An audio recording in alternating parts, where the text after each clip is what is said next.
Students, Assalamu alaikum. This is biology class for grade 10. We are doing chapter number 11 and the topic is homeostasis.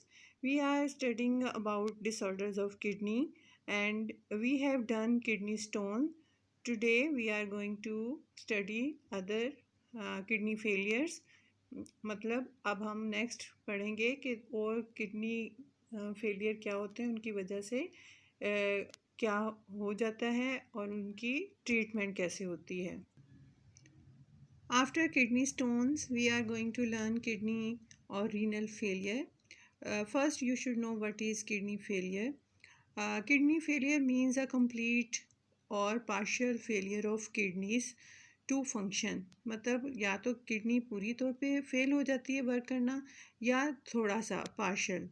और उसकी जो main causes हैं, leading causes of kidney failure are diabetes, जिसको आप आम तौर पे sugar जानते हैं, और दूसरा है हाइपरटेंशन यानी बहुत ज़्यादा टेंशन लेना. ये इसके कॉज होते हैं कि किडनी वर्क करना बंद कर देती है. और कुछ केसेस में एकदम से ब्लड की सप्लाई में इंटरप्शन हो जाए, रुकावट आ जाए या बहुत ज़्यादा कोई ड्रग ले ली जाए, वो भी रिज़ल्ट करती है किडनी फेलियर में. उसकी वजह से भी किडनीज़ फेल हो सकती हैं. और जो उसके मेन सिम्टम्स हैं कि किडनीज़ फेल हो गई हैं is high level of urea, ठीक है, बहुत ज़्यादा urea, and other waste in blood में बहुत ज़्यादा यूरिया और वेस्ट प्रोडक्ट एक्यूमुलेट हो जाते हैं, which can result in vomiting. उससे क्या होती है, वॉमिटिंग होती है, नोज़िया मतलब नज़ला ज़ुकाम जैसी कैफियत, वेट लॉस वज़न का कम होना, फ्रीक्वेंट यूरिनेशन बहुत ज़्यादा पेशाब का आना, एंड ब्लड इन यूरिन और यूरिन में ब्लड का आना, खून का आना. और इसके अलावा अगर बॉडी में बहुत ज़्यादा फ्लूइड्स इकट्ठे हो जाएं और उससे क्या होता है कि स्वेलिंग हो जाती है लेग्स की, फेस की, और जो है उससे क्या होता है, शॉर्टनेस ऑफ ब्रीथ यानी सांस जो है वो बहुत कम हो जाता है और सांस लेने में दिक्कत होती है.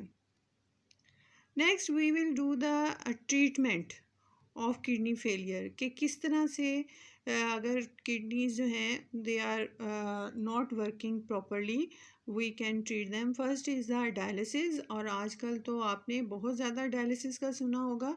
और इसका क्या मतलब है, dialysis means the cleaning of blood by artificial ways, यानी मसनूई तरीके से खून को साफ़ करना.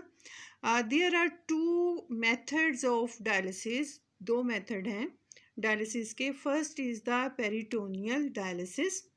अब पेरिटोनियल डायलिसिस में क्या होता है, in this type of dialysis the dialysis fluid is pumped for a time into the peritoneal cavity.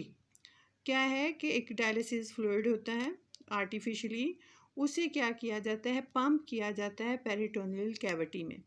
Now the question is what is peritoneal cavity, which is the space around gut. ये क्या है, space है गट के इर्द गिर्द.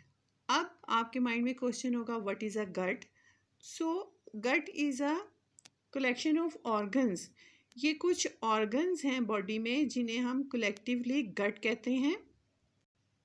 You can see here, मैंने आपके लिए लिख दिया है एक साइड पे कि गट क्या है, ग्रुप ऑफ ऑर्गन्स है. और उसमें कौन कौन से ऑर्गन्स हैं, माउथ है, एसोफेगस है, स्टमक है, पेंक्रियाज जिसे लबलबा कहते हैं, लीवर यानी जिगर, गॉल ब्लैडर पित्ता, small intestine, colon and rectum. अब ये कॉलन और रेक्टम जो हैं, स्मॉल इंटेस्टाइन और लार्ज इंटेस्टाइन होती है जिसे हम छोटी आंत बड़ी आंत कहते हैं, उनके जो लास्ट पोर्शन है लार्ज इंटेस्टाइन के, उनके दो ये पॉइंट है कॉलन एंड रेक्टम. अभी मैं लेक्चर के साथ आपको एक पिक भी सेंड करूंगी, डायग्राम है जिसमें लेबल हुआ है कि रेक्टम और कॉलन कहाँ होते हैं. So it will be clear to you what is gut. और पेरिटोनियल कैविटी क्या है, ये इन सब ऑर्गन्स के इर्द गिर्द एक स्पेस होती है जिसे पेरिटोनियल कैविटी कहते हैं. इस पेरिटोनियम कैविटी में एक फ्लूइड होता है जिसे पेरिटोनियम कहते हैं. उस फ्लूइड का क्या कहते हैं, यानी पानी सा होता है। इन सब ऑर्गन्स के इर्द गिर्द एक खाली जगह होती है जिसमें एक फ्लूइड होता है जिसे पेरिटोनियम कहते हैं। और उस फ्लूइड में क्या है, that is composed of blood vessels. उसमें ब्लड वेसल्स होती हैं। अब पेरिटोनियल डायलिसिस में क्या होता है कि जो पेरिटोनियम डायलिसिस फ्लूइड है उसको पेरिटोनियम कैविटी में फ्लो किया जाता है, पंप किया जाता है। जब वो गुजरता है तो जो ब्लड वेसल्स में, पेरिटोनियम में जो ब्लड वेसल्स हैं उसमें क्या वो वेस्ट मटेरियल होते हैं, वो किस में फ्यूज़ हो जाते हैं, पेरिटोनियम डायलिसिस फ्लूइड में। ठीक है। और फिर उस फ्लूइड को बाहर निकाल लिया जाता है। इस तरह से ब्लड को की जो क्लीनिंग हो जाती है। This type of dialysis can be performed at home. इसे घर पे भी किया जा सकता है, लेकिन it should be done every day, लेकिन उसे रोज़ाना करना पड़ता है। You can see in this figure peritoneal dialysis. इसमें ये डायलिसिस फ्लूइड है, इसको पंप किया है बॉडी में, और ये सारी कैविटी है that is called peritoneal cavity. और इस पेरिटोनियल कैविटी के अंदर क्या है, ब्लड वेसल्स हैं।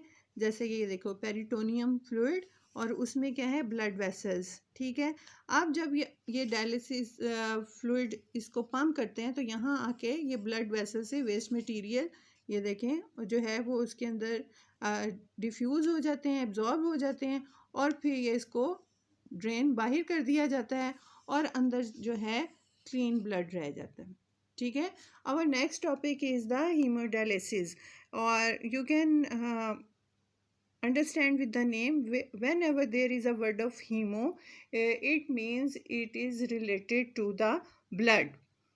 And in hemodialysis, patient blood is pumped through an apparatus that is called dialyzer. You can see in this, ये it is a apparatus of dialyzer. इसमें बहुत ज़्यादा ट्यूब्स होती हैं। ठीक है। अब क्या होता है कि पेशेंट का जो ब्लड है वो फ्लो करता है थ्रू द डायलाइजर ट्यूब्स, और जो डायलाइजर फ्लूइड है वो फ्लो करता है फ्रॉम आउटसाइड दीज ट्यूब्स। तो जब ब्लड फ्लो करता है तो उसमें से वो डिफ्यूज़ कर लेता है, ड्रेन कर लेता है वेस्ट मटेरियल, और फिर ये डायलिसिस फ्लूइड जो है वो बाहर आ जाता है, और ब्लड जो है दोबारा इन ट्यूब्स में से सर्कुलेट होता हुआ वापस बॉडी में आ जाता है। ये देखें, blood from artery to dialyzer, यहाँ से आर्टरी से निकला ब्लड पंप, ये डायलिजर फ्लूइड इन ट्यूब्स में फ़्लो करता है, और इन ट्यूब्स के बाहर क्या होता है, डायलिजर फ्लूइड होता है जो कि एब्जॉर्ब करता है वेस्ट मटेरियल को अपने अंदर ब्लड के, और यहाँ से ब्लड साफ़ होने के बाद जो है वो वापस return to the vein, body में पेशेंट की दोबारा चला जाता है, और डायलिजर फ्लूइड को ड्रेन आउट कर लिया जाता है। Clear? And the next method is kidney transplant. When we know that dialysis need to be repeated after very few days. Dialysis को बार बार रिपीट करना पड़ता है कुछ दिनों के बाद, और ये जो है पेशेंट के लिए भी और जो उसके अटेंडेंट भी हैं उनके लिए ये बहुत तकलीफ़ देने वाला मामला होता है। तो इसलिए उसका एक अनदर ट्रीटमेंट है जो कि बिल्कुल एज स्टेज है। जब बिल्कुल किडनी फेल हो जाए, कोई तरीक़ाकार ना रहे, तो उसका एक तरीक़ाकार है कि किडनी ट्रांसप्लांटेशन। ये भी आपने बहुत दफ़ा सुना होगा। तो इसमें रिप्लेसमेंट होती है पेशेंट के डैमेज किडनी से with a donor healthy kidney. एक सेहतमंद इंसान से हेल्दी किडनी ली जाती है और पेशेंट की डैमेज किडनी से रिप्लेस कर दी जाती है, और किडनी में B donated bye disease donor के, किसी सेहतमंद डोनर से भी ली जा सकती है, या लिविंग।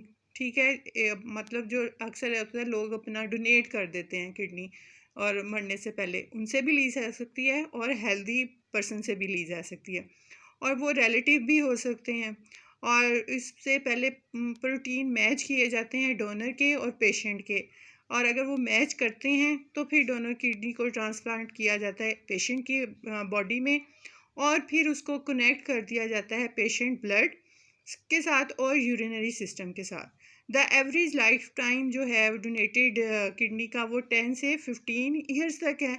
लेकिन अगर ट्रांसप्लांट फेल हो जाए तो उसमें पेशेंट जो है उसको एक सेकंड किडनी भी ट्रांसप्लांट हो जाती है। लेकिन ये जो सेकंड किडनी ट्रांसप्लांटेशन है that is very risky, problems बहुत फेस होती हैं उसके बाद, जैसे कि रिजेक्शन हो सकती है कि बॉडी एक्सेप्ट ना करे उस किडनी को, इन्फेक्शंस हो सकते हैं, इम्बैलेंस इन बॉडी सॉल्ट्स हो सकता है, और इक्विलिब्रियम नहीं रहता, जो हमने पहले भी किया कि बॉडी के अंदर सॉल्ट्स और वाटर का इक्विलिब्रियम होना चाहिए, वो ख़त्म हो सकता है। और जिससे जो है बोन प्रॉब्लम्स भी हो सकती हैं, और इसकी वजह से और अल्सर भी हो सकता है। ये भी एक जिगर की बीमारी है। सो here we finished the chapter number 11, that is homeostasis. I hope you will be clear in your concepts, but if you want to ask any question you can say anytime. Allah Hafiz.